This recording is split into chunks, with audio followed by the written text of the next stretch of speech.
আসসালামু আলাইকুম। সবাই কেমন আছেন? আশা করি সবাই ভালো আছেন। আমার চাচাতো বোনের ছাদের বাগানে গোলাপ ফুটেছে, তাই এগুলো দেখতে এসেছি।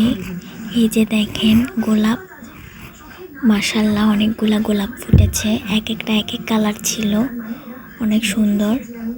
এখানে এই গাছটা ছিল নয়নতারা গাছ, তারপরে ছিল গোলাপ গাছ ছিল, তারপর ছিল ডায়ান্থাস গাছ, তারপর এটা আবার নয়নতারা ছিল, তারপরে এটা ছিল চন্দ্রমল্লিকা গাছ, অনেক সুন্দর দেখতে, সাদা।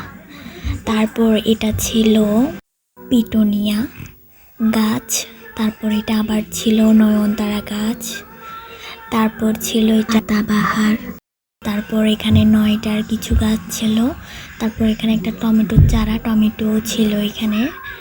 মাশাআল্লাহ অনেক সুন্দর সুন্দর ফুল গাছ লাগিয়েছে, মাশাআল্লাহ অনেক সুন্দর লাগছে। পরে আরও ফুল ফুটলে আরও ভালো লাগবে, এখন তো অনেক কম, পরে আরও ফুল ফুটবে।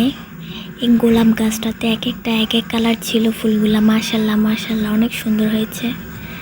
আচ্ছা ঠিক আছে, সবাই ভালো থাকবেন, আল্লাহ হাফিজ।